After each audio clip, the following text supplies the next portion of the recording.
What is going on, ladies and gentlemen? Welcome back to the channel. My name is Paul. This is the Leeds Therapy. I really hope you're doing well. Thank you as ever for stopping by. My socials will be appearing on the screen down at the bottom. Sorry, not down at the bottom here. If you could give them a follow, I would greatly appreciate it. Also, as well, we are precisely 1 week away now from the Content Creators Cup. I've been talking about it for ages now, so hopefully you know about it. Couple of options. Obviously, there's a QR code on screen. I'll take you to the website. If you can't make it on the day, you can donate to a really, really good, worthy cause. Prostate Cancer UK. It's going to affect 1 in 8 men in our lifetimes. So just something that's very, very important to all of us. And I think it's something that we, should all get behind. So we, as content creators, at 1 p.m. at the John Charles Centre for Sport, are going to be playing a game of football. Tickets are £7 for adults and £3 for kids. You can pay on the day, on the door as well. The bar will be open to go and get refreshments and to go and make sure that you can get sorted out with all of the various bits and pieces that you need as well. It will be a good family fun day. I think there's going to be a face painter there as well. So if you're bringing kids and you want to get them involved, then get them involved. All of that kind of stuff. So yeah, it would be really, really great if you could support the cause. I'm going to keep it up on the screen throughout this video, in all honesty. So a bit of a different video for me this time around. I say different, it's not. I'm talking about players.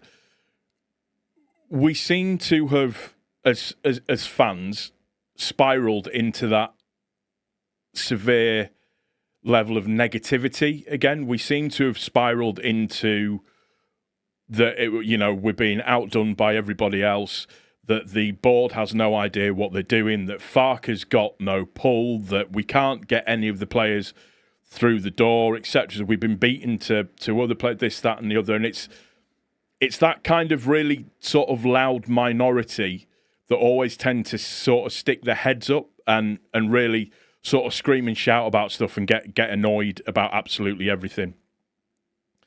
I know the Longstaff thing is probably a difficult thing to kind of understand in terms of, what's happening with it. It feels like it's dead in the water. But what I will say is that when Baron Johnson put out his first tweet to say that it had been rejected, that tweet was deleted and then replaced with another tweet to say that, that that everything's sort of some way off. The first tweet was very, very finalistic. It was very, that's it, dead in the water, nothing else is going to happen again. But it very much seems like that there is still stuff going on in the background, that there is potentially another bid that's going to go in, a fourth bid. Personally, my honest opinion in the Longstaff situation, I think that 15 million plus add-ons gets the deal done overall, or maybe a package in and around 15 million, so maybe, 13 million plus 2 or whatever gets the deal done overall. I know that Newcastle value him at around 17 to 20 million, but he's got 1 year left on his contract, so that's never ever going to be the case. The issue that Newcastle will have in this situation is that if they don't do anything about it now, they risk losing the player for free, because in 6 months' time he can speak to clubs in Europe and get pre-contract agreements signed and sealed and delivered and everything ready to go. So as far as we understand it, as it stands at the moment, personal terms are already agreed. There's a 3-year deal on the table for him. That side of it's fine. It's just the final little bit between Newcastle and Leeds in terms of the structure of how the deal is to be paid for, etc., so on and so forth. So I think a little bit more, and we're going to nearly get that. I am still probably 70% confident that deal is going to get over the line, or at least that's my hope in this situation. That's where I would be with it. But I've seen some absolutely incredible takes online over the past few days. And to be honest with you, it's one of the reasons why I've probably not posted as many videos as I want to post, because you get bored just banging the drum and saying the same old things over and over again and just trying to say to people, look, just calm down, it's, we've already got 4 players through the door, which is really, really good. Yes, and I agree, we do need to do a little bit more, and it does need to start to happen. And I would like to say, or I'd like to think that next week, more bits and pieces might start to happen and we might see a little bit more movement. That would be my hope. So fingers crossed that that's going to be what happens. at the moment, I'm relatively pleased with where we are. I know everybody's going to talk about Sunderland and what Sunderland are doing and how well Sunderland are doing, etc. So on and so forth. Don't forget, sorry, I am sweating because it's very warm, that Sunderland are going to lose a lot of those players to the African Cup of Nations sort of halfway through the year, particularly for when they come to play us as well. So whilst and again, people always misconstrue the way that you say it, I commend what Sunderland have done. For me, it's a risky situation to take, or it's a risky game to play, potentially, if it doesn't come off. But I'm not knocking Sunderland. Sunderland, it's great for them. They're a great club. You can't take that away. It's all really, really good stuff. But it becomes almost a real chore, particularly as a Leeds United content creator, to try and put out I don't know how Jer does the news stuff without wanting to take a long drive off a short pier sometimes with some of the stuff that people say. Just like that, it's now obvious that the 49ers have got no money. It's now obvious that there's going to be no investment. One take that I've seen today on the old Twitter sphere is that 100% Melier is going to be our goalkeeper at the start of next season. He won't be, but that everybody's 100% that that's going to happen now. People have, the one Farker's got no pull, and it's just like, I understand that people, frustrations and everything, but we've got still a really sustained period of time before the window actually closes and the window's actually shut. Just calm down. There's no need to be so negative all the time. I don't know how people can be as negative all the time. It must be tiring, or it must, be extremely jarring as a human being to be that negative all the time. I mean, look, everybody's entitled to their opinion. That's absolutely fine. My opinion at this moment in time, I think we're doing okay.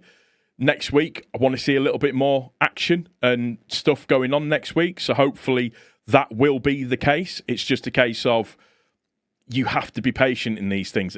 Again, with the Longstaff thing, when the third bid went in, nobody knew that we'd made 2 bids for Longstaff, let alone the third bid going in. So we still don't know about all of the stuff that's going on in the background. What I kind of want to say is just relax on it a little bit and then wait and see what happens over the next couple of weeks. And if nothing's happening over the next couple of weeks, by all means, set fire to everything and bring out the pitchforks, all of that kind of stuff. I get it. It's fine. But just, we are so quick in some instances to be so negative about everything. And it's just, it's funny but sad at the same time. It's just, I take enough medication, it is for my own mental health. I just couldn't, which is why, like I said, I've not posted a lot of videos, because it grinds you down after a little while. When all you're trying to do is bring a little bit of news and a little bit of information and just keep people up to date. But the level of conspiracy theory, the level of incorrect and inaccurate speculation just makes it sometimes almost not worth it. Yes, I'm having a little bit of a rant. I don't mind. But Longstaff, I still think that will get done. I think it'll get done over the next couple of weeks. I think that it's just a case of Leeds and Newcastle agreeing on payment terms for how they want it to be done. That's just my view of it. I think there is still an appetite there to get it done overall. So keeper, yeah, we definitely need a keeper, and a 9 and a 10. Hamer, I would love Hamer. Signs from Norwich I would take as well as a number 10, as a potential. But, again, that's me speculating on what could or couldn't or might not be happening. It's just, sometimes you just have to be patient. And I know it's difficult. I know it's very, very hard. But it's the first time back up for us in a little while. And we need to make sure that we get this 100% right.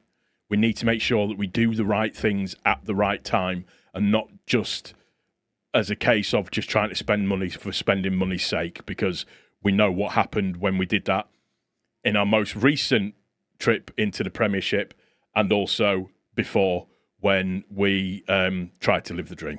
That's going to do it for this one. I hope you've enjoyed it. Apologies, I just wanted a bit of a rant. Please let me know what you think in the comment section down below. Subscribe if you're not subscribed to the channel, and as it's been up in the entire video, get involved with the Leeds Content Creator Cup. 20th of July, John Charles Centre for Sport, £7 for kids, £3 for adults, all in aid of Prostate Cancer UK. please, please, please show your support in any way that you can. Greatly appreciate it. Take care of each other. Most importantly, take care of yourself. I'll see you on the next one. Cheers.